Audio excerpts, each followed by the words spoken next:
7:36, Nashville's Morning News on Super Talk 99.7 WTN. Welcome on in. Dan Mandis here.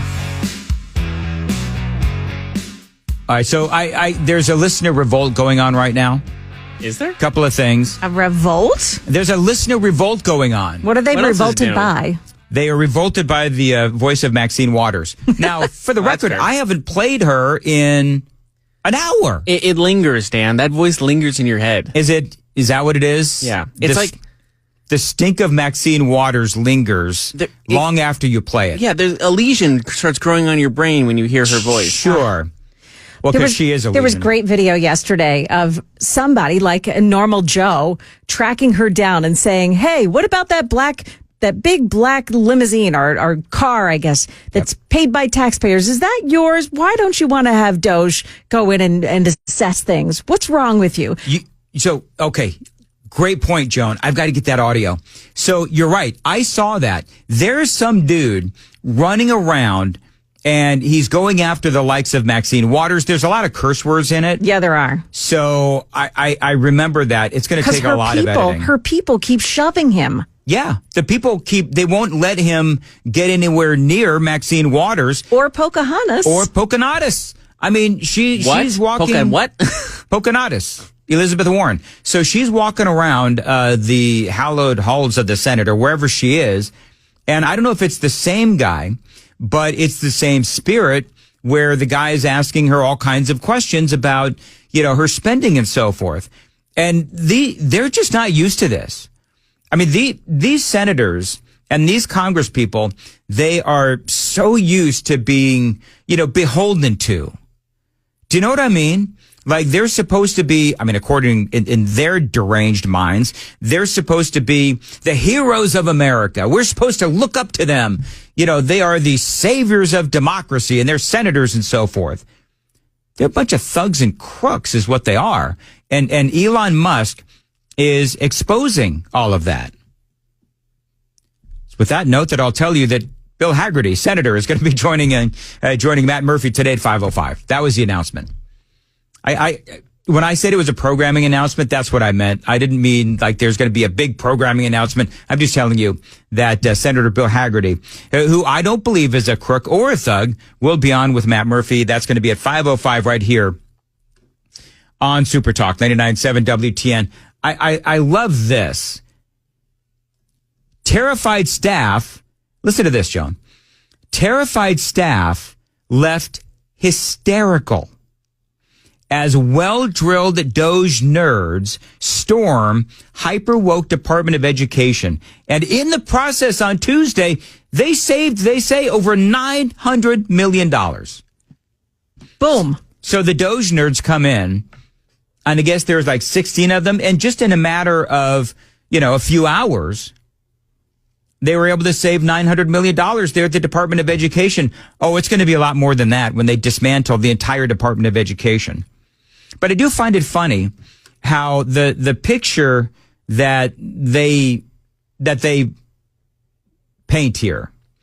As many as 16 DOGE team members have entered the premises as the agency begins to be ripped apart. They stormed into the Department of Education.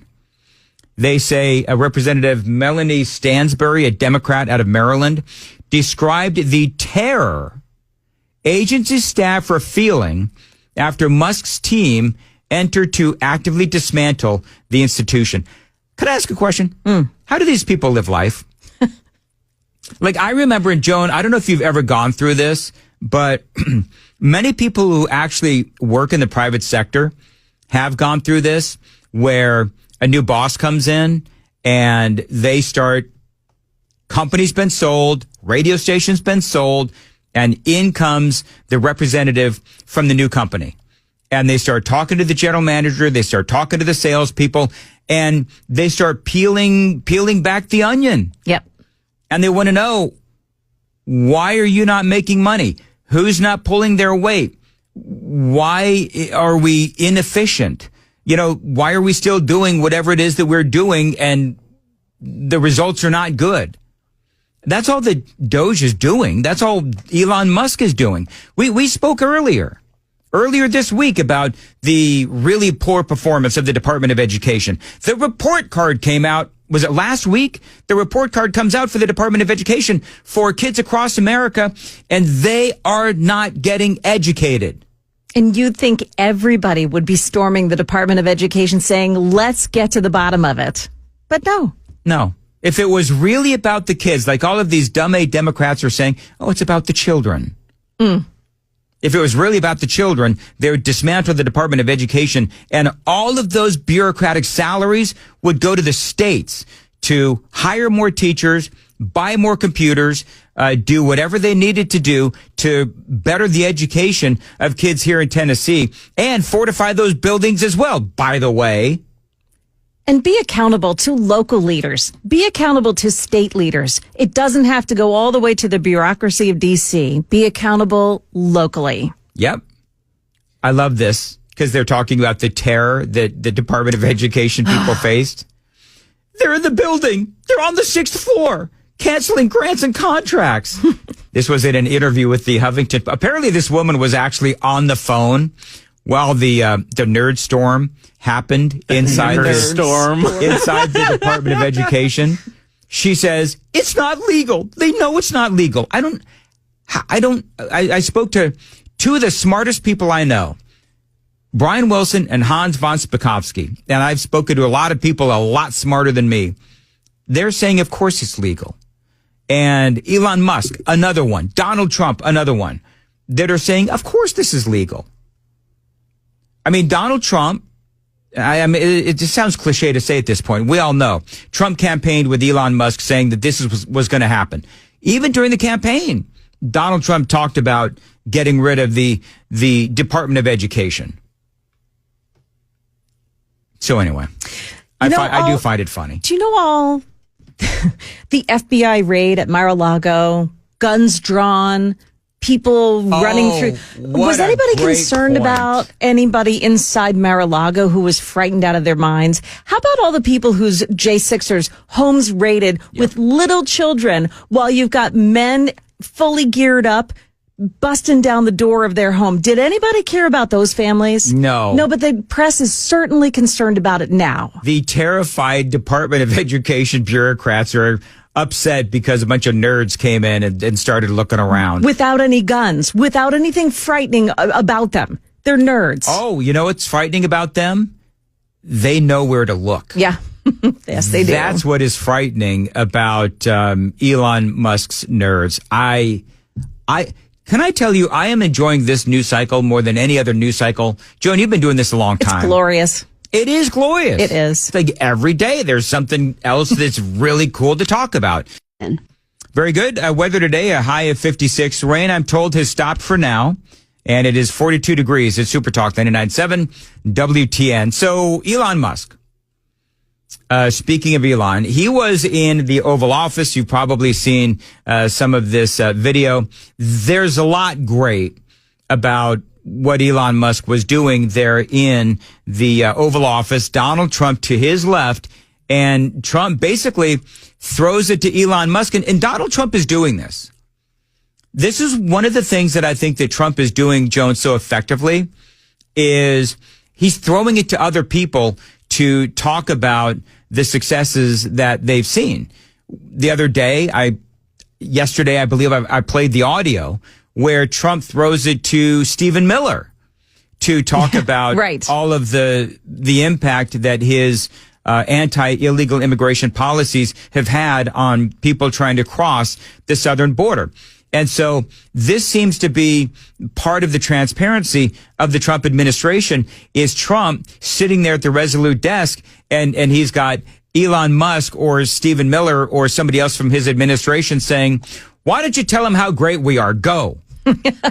And they better be ready. Oh, and they're ready. Yeah. They're ready. Elon Musk yesterday asking a lot of great questions like, how is it that there's people who are working in Washington, D.C., and they make a salary of a couple $100,000 a year, but they're worth millions. How exactly does that work? Could you mention some of the things that your team has found, some of the crazy numbers, including the woman that walked away with about $30 million? et cetera? Well, we do find it sort of rather odd that, there are quite a few people in the bureaucracy who have ostensibly a salary of a few $100,000, but somehow manage to accrue tens of millions of dollars in net worth while they are in that position, which is, what happened to USAID. We're just curious as to where it came from. There seems to be mysteriously they get wealthy. We don't know why. Where do they come from? Yeah. I mean, it's a valid question, is it not? I mean, if you're a bureaucrat and you have a salary, it's the same with Congress people, by the way, where you have a salary of a couple $100,000 and suddenly, you've got bank of millions. What's up with that? Now, we know a guy who actually earned his millions, and that is billions, and that is Elon Musk. And they spoke about his possible conflicts of interest. To the Pentagon contracts, if you have received billions of dollars in contracts from the Pentagon, and the president's directing you to look into the Department of Defense, is that a conflict of interest? Are going to do at the president's request. Does that present a conflict of interest for you? No, because you'd have to look at the individual contract and say, first of all, I'm not the one, filing the contract. It's people at SpaceX or someone who will be putting for the contract. And I'd like to say, if you see any contract where where it was awarded to SpaceX and it wasn't by far the best value for money for the taxpayer, let me know, because every one of them was. Did you hear that last part? I didn't understand it as much. Go ahead. Basically, what Elon Musk said is that you go ahead, you go over the contracts that I have with the Defense Department, specifically, whatever.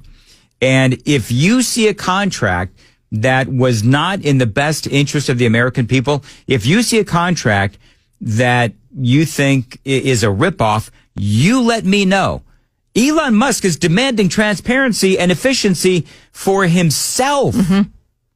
He's literally inviting transparency. He says, my deals are the best deals and prove me wrong. His companies, by the way, and I've gone through this a number of times, his companies touch multiple agencies. Of course, NASA with SpaceX, Tesla with the Department of Education. He has ties with the Department of Agriculture. It goes on and on. So I guess my point is that he's got intimate knowledge of all of these contracts, I would assume, and he knows that they're good deals for the government. Otherwise, he wouldn't be inviting his own scrutinization. Scrutiny. I don't know if scrutinization is actually a word, but he wouldn't be inviting scrutiny. It is now. We'll just add it to the dictionary. It's Could you fine. just add that to the list of Danierisms? Yeah. They added irregardless to the dictionary. They'll add anything. There you go. Did they really? They added irregardless in to the Webster's dictionary. They added irregardless, even though it's a double negative and not a word. All right, very good. It's also kind of funny about how what's the dumbing down the of dumbing society. down of America, yeah. But it's kind of funny how many in the media, they're suddenly interested in conflicts of interest with Elon Musk when very few, and I've said this before, very few seem to care about the conflicts of interest with the FDA and Big Pharma. And this incestuous relationship where these bureaucrats in the FDA they go back and forth between the big pharmaceutical companies and the FDA. I think I read 9 out of the last 10 FDA commissioners also worked with and led some of these big pharma companies. So the FDA is supposed to be regulating the pharmaceutical companies, but these commissioners have clearly a very cozy relationship with all these folks. Media hasn't been, the leftist media, they haven't been pearl clutching over this. By and large, the media seem to not care about that. You know who did? RFK. That's been one of his big things for a long time, is the conflicts of interest between the pharmaceutical companies and the FDA. There's also coming up, we talked about this earlier, it is an amazing story of federal workers being able to retire and how the federal government can only handle so many retirees in a month because of the incredibly, I don't even know if I could call it antiquated. It's just the bizarre way that they handle retirements at the federal level.